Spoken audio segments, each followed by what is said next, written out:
यहाँ डार्विन के सिद्धांत के मुख्य बिंदुओं को संक्षेप में प्रस्तुत किया जाए।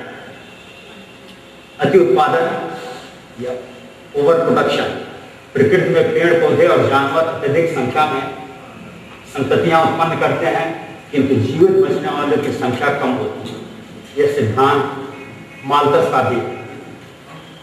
दूसरा, अस्तित्व के लिए संघर्ष, स्ट्रगल फॉर एग्जिस्टेंस। यह शब्द वास्तव में स्पेंसर नामक वैज्ञानिक अति उत्पादन के कारण जीवित रहने के लिए संघर्ष होता है। संघर्ष सक्रिय हो सकता है जैसा जानवरों में होता है, अथवा निष्क्रिय हो सकता है जैसा पेड़ पौधों में होता है। विजेता जीवित रहते हैं, विजित विलुप्त हो जाते हैं।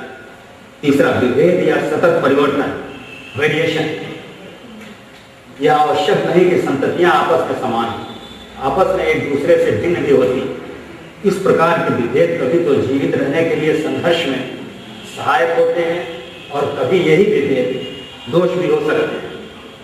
इस प्रकार कभी तो यह विभेद अपेक्षाकृत सुविधाजनक होता है और कभी असुविधाजनक।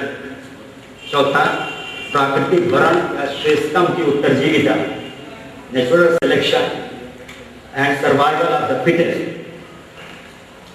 ये भी भाषा स्पेंसर की। यह स्वाभाविक ही है कि वे जो उत्तरजीविता के लिए सुविधाजनक हैं अंततः जीवित रहते हैं, और जो जीवित रहने के योग्य नहीं है उनका अस्तित्व समाप्त हो जाता है। इस प्रकार आगे चलकर वे विभेद जो योग्य नहीं होते वे नष्ट हो जाते हैं, और ये योग्य हैं, श्रेष्ठ हैं, उन्हें जीवित रहने के लिए छोड़ जाते हैं। इस प्रकार हम देखते हैं कि प्रकृति एक अति उत्तम माली की भांति चयन की प्रक्रिया का प्रयोग करती है, और इस दौरान उन सभी को जो जीवित रहने के लायक नहीं है उन्हें प्रकृति नष्ट कर देती है।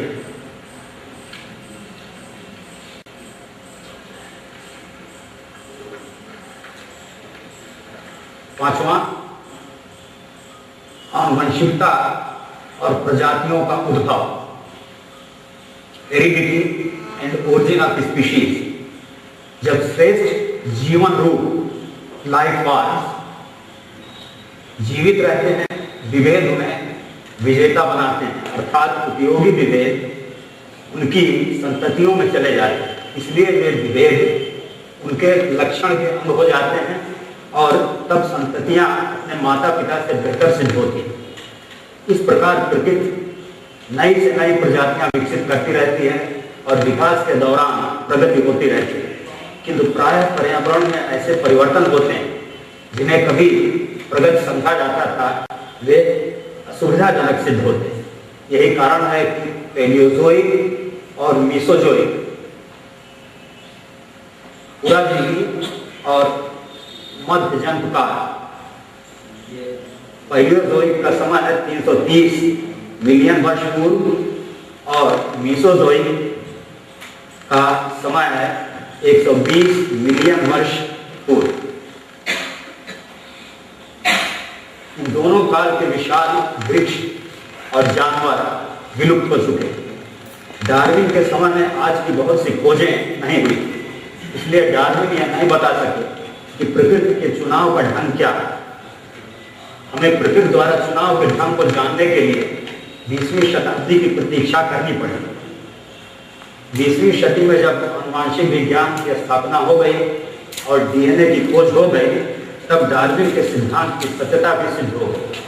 1953 में वाटसन और क्रिक ने डीएनए की संरचना का विस्तार से खुलासा कर दिया। आज हम जानते हैं कि जितने तरह का डीएनए हो सकता उतने तरह के जीवन रूप भी हो सकते हैं, और इसी के बाद यह भी सिद्ध हो गया कि डार्विन कितने सही। वर्ष 2010 डार्विन का 201वां जन्म वर्ष है, और उनकी महान पुस्तक ओरिजिन ऑफ स्पीशीज का 151वां प्रकाशन वर्ष है। चार्ल्स डार्विन आज भी उतने ही प्रासंगिक हैं जितने अपने समय काल में। 19वीं शताब्दी का प्रकृति विज्ञानी अब तक के समस्त महान विज्ञानियों में से एक है। यही नहीं, डार्विन को गैलीलियो, न्यूटन और आइंस्टीन जैसे अप्रतिम विज्ञान विभूतियों के समान समझा जाता है। 19 अप्रैल 1882 को चार्ल्स डार्विन का निधन हो गया, और डार्विन को वेस्टमिंस्टर मिस्टर एले में न्यूटन की कब्र के निकट दफनाया गया।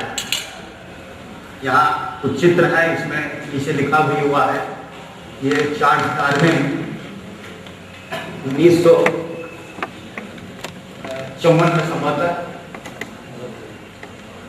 थे। ऊपर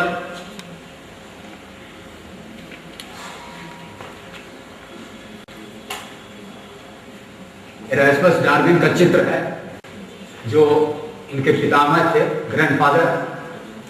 नीचे लैमार्क का चित्र है, जिन्होंने पहली पहल विकासवाद का सिद्धांत दिया था, जो कि बाद में वो गलत सिद्ध हुआ, क्योंकि उनका मानना यह था कि जो अर्जित लक्षण होते वे संततियों में चले जाते हैं, किंतु ऐसा नहीं होता। अर्जित लक्षण एक्वायर्ड कैरेक्टर्स।